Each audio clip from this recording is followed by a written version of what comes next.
violence and other kind of violence. Get away! I could be at work, at school, in my car, I can still get shot by the police, but I can get shot anywhere. So it is what it is.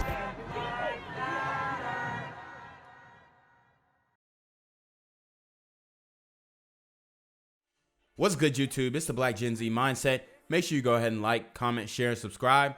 And let's get into the video. One of the worries that I have about the way that we're talking about race is that it either seems so big that somehow white people now have to feel guilty for everything that happened in the past. I don't think that's very productive. Oh, really? That's interesting. And I believe she was on The View or something like that. Whatever. Talk show. Condoleezza Rice out here, and she's basically rejecting the critical race theory idea. You know, as she should. The thing is, in the schools, a lot of people think that, oh, they're teaching history. No, they're not teaching history. What they're doing is they're teaching ideologies. They're teaching a thought process. They're teaching a social hierarchy. So when it comes to critical race theory and that discussion, she's simply saying that, you know, that they don't think, or she doesn't think that they should be teaching white kids to feel bad about being white and black kids to feel like they are a victim, which I've been saying on this channel. We're trying to leave that victim mindset in the past, because that's really the main thing holding us back, along with all these brothers out here killing each other. Okay, that's really all it is. Okay, you know, taking some accountability for your own personal life is the biggest thing that we face right now. Now, if everybody got on one accord and we got on the right track, and we ended up, you know, doing something good, and then the white man just stopped it all, okay, then all right, so we can start calling out some white supremacists, this, that, and the third. But everything don't have to be, oh, this is a white supremacist, and white supremacy is the reason why I ain't got no paper. Or black people have to feel disempowered by race. I would like black kids to be completely empowered, to know that they are beautiful in their blackness. But in order to do that, I don't have to make white kids feel bad for being white. And new this morning, a robbery suspect is behind bars thanks to a brave U.S. Marine. Take a look at this video. An armed man walks into the gas station, points a gun at the cashier, but is quickly... So, as you can tell, these dudes right here who tried to rob the gas station, you know, they're wearing masks. They hold the gas station up immediately. I can't really tell their racial identity, but it looks like they trying to swag out. They could be Hispanic, whatever. But look how thin they are. Young, thin, skinny, small. It's wild that these young kids feel like that they can stick people up and all this stuff, and they don't even weigh like $150. Disarmed by the Marine. This happened at a Chevron in Yuma yesterday. He was able to hold down the robber until police arrived. The other two suspects got away. Thankfully, no one was hurt. So this is a win for the good guys. When deputies asked the Marine how he was able to take control of the situation, he said, "The Marine Corps taught me not to mess around." Wow. So that dude in the back, he skedaddled. He didn't even want to help his friend. And this is how these dudes are, man. You know, they get you into doing a crime, and then when it comes down to it, they're not really about it. Taught me not to mess around. Wow, some quick acting there in what would have been a very dangerous situation. As a murder suspect leads Georgia State Troopers on a chase that ended in a Sandy Springs neighborhood. It prevented residents from getting home for hours. Fox 5's Alex Whitler was there as the investigation unfolded. Very limited details about this situation that upended the neighborhoods Tuesday evening, but we do know that suspect shot himself after a state trooper performed a pit maneuver.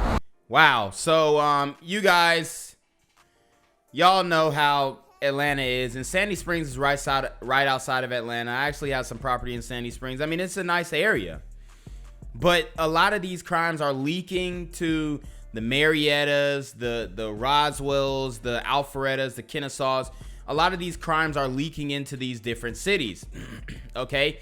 And Kennesaw actually implemented, a law that made it illegal for somebody not to have a firearm in their house. And, that has curbed a lot of the crimes in Kennesaw. So Kennesaw, not so much, but Sandy Springs, what's happening is the criminals are going to the outskirts of Atlanta because they know that's where the real bread is at.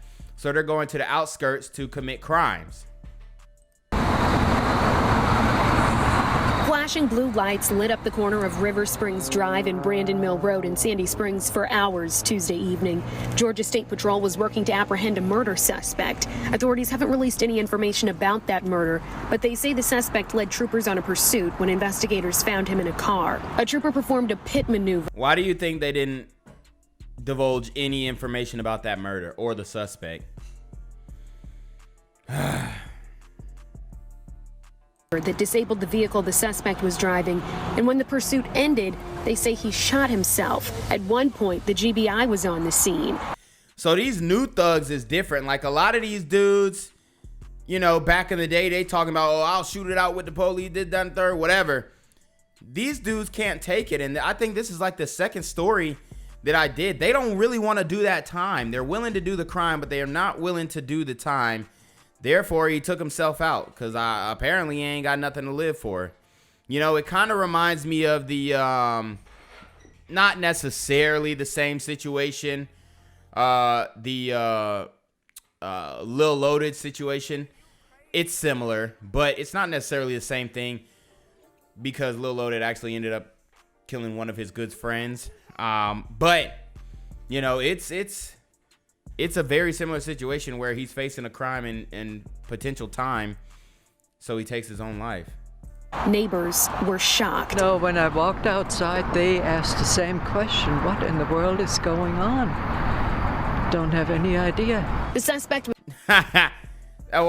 she was like, what's going on? And what, what's happening outside?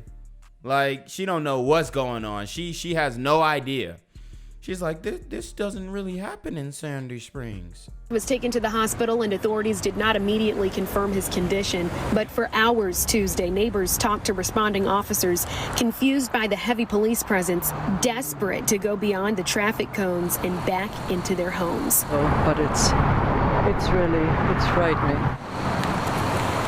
This is a Georgia State Patrol investigation, and Sandy Springs police say they were only on scene to help block off traffic.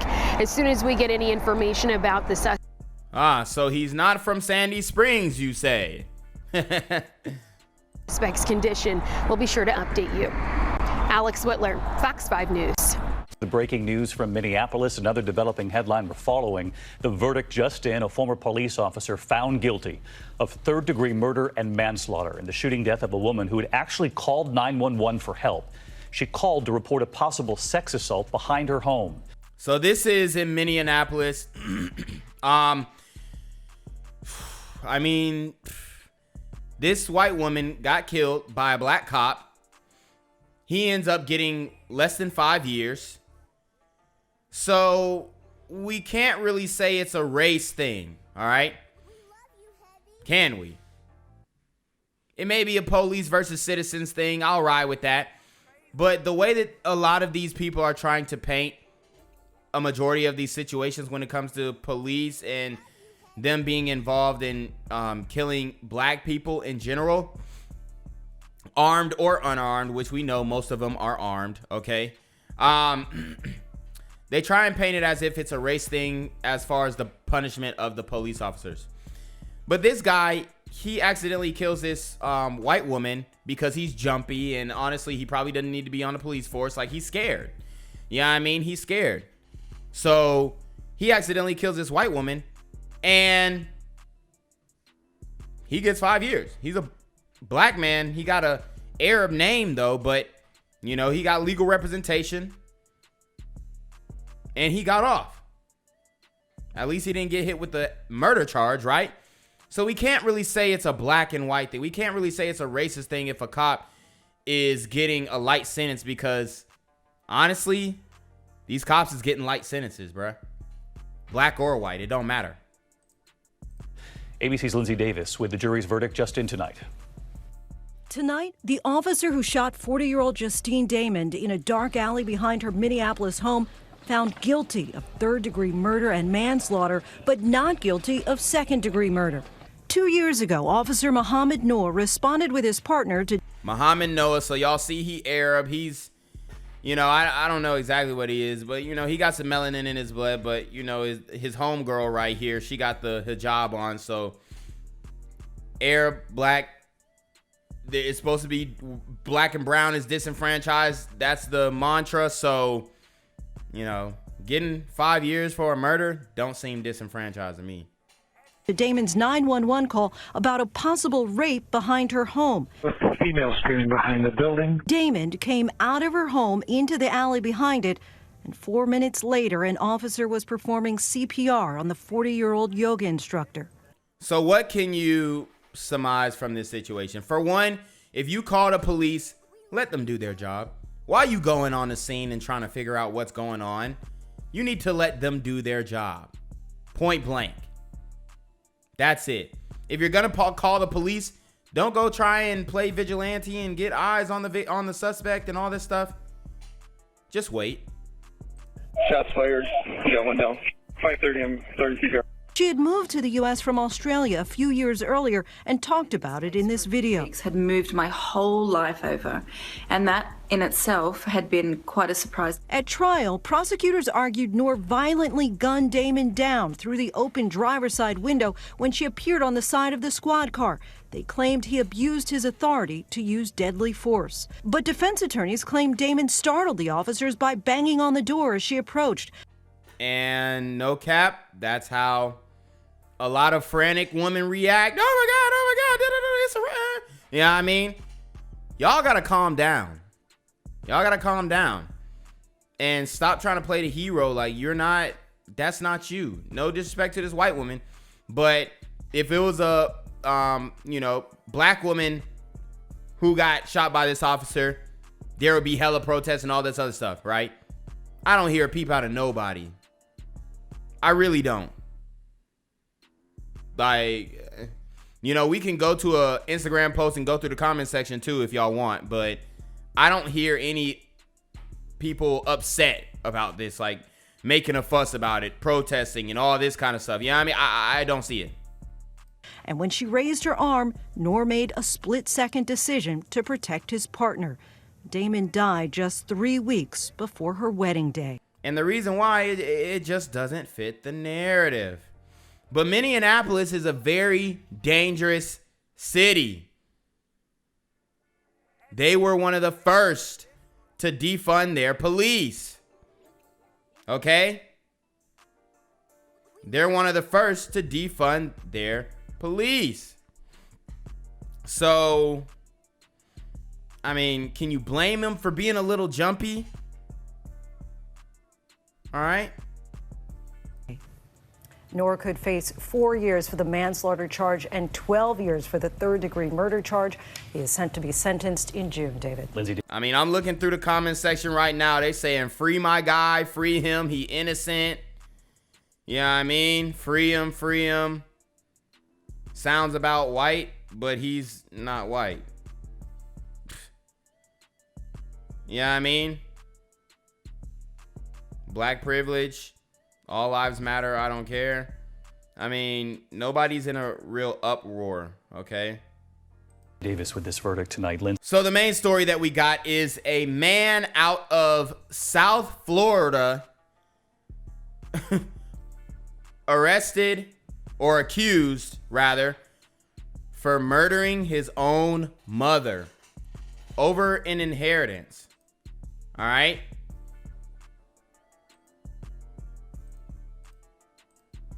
After he lost 2 loved ones to COVID-19 in just a matter of days. His family, he laid out. So this brother right here murked his mom over an inheritance. So let's read.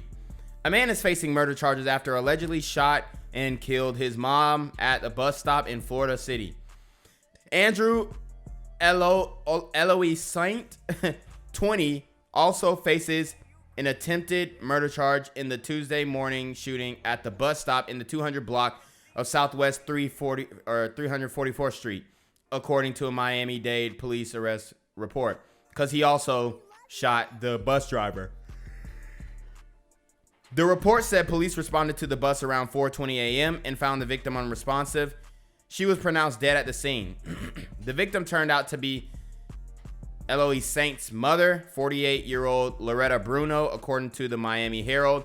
According to the arrest report, Bruno had been dropped off at the bus by a friend so she could catch a bus to work. As she was walking to the bus stop, Eloise Saint, or Andrew, that name is different, emerged from some nearby bushes and started shooting at her, the report said. The friend who had dropped Bruno off began screaming for her help, and Andrew started shooting at him as he drove away. Shattered his car window and flattening a tire, the report said. Oh, okay. So the friend got shot at who was dropping her off to the bus stop. Andrew fled the scene but was later found and arrested, police said. According to report, Andrew and Bruno had been involved in several verbal disputes over an inheritance Andrew had received from his father. When Andrew was told there was no money, he told Bruno, "If you don't give me my money, you're going to see what's going to happen to you," the report said. Andrew was being held without bond Wednesday. Jail records show attorney information wasn't available. So this guy's probably going to get a public defender. It looks like there was an inheritance dispute, and his mom, she kept the bag. The daddy left some money, and a lot of people will be like, he deserved that money. That's true. It's a lot of mothers out here who are, spending the inheritance money from the dad because they feel like that man owed them something for not helping raise the child. So that was probably her train of thought. Unfortunately, ended up costing her life. Apparently, she did not have a good relationship with her son and didn't really know the cat because he threatened his mama and she didn't think he was going to spin back. Y'all know that TikTok trend. Please spin back. He spun back. Okay. So, hey, these dudes is crazy out here. You know what I mean? And the same guys who are supposed to be protecting black women, like the sons and the fathers they're the ones taking them out. But, it's like I can almost guarantee that they're all chanting that BLM, all that kind of stuff, which is cool. Like, as far as the verbiage goes. But once you get into the movement and the politics of it, it's just like what y'all believe doesn't align with reality. What y'all believe doesn't align with your own life. If this man, I don't know how much the inheritance was, it couldn't have been much, okay? But if this man was ready to murk his own mom about that inheritance, that's different. Okay? That's different. But anyways, I did some digging on this young man, and it looks like he was actually signing to a school in Florida.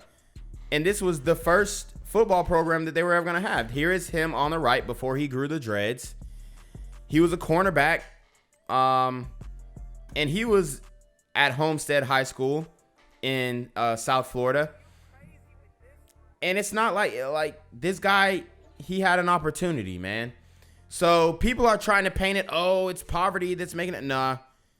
A lot of these dudes, they get on demon time from the music. A lot of these dudes get on demon time from their friends because there's a pressure from black men to be hood, to be gangster, to have a little thug in them. There's a pressure from not only your peers, but from the women as well. The women don't want to date dudes who aren't willing to go there with it, even though they don't understand what going there means.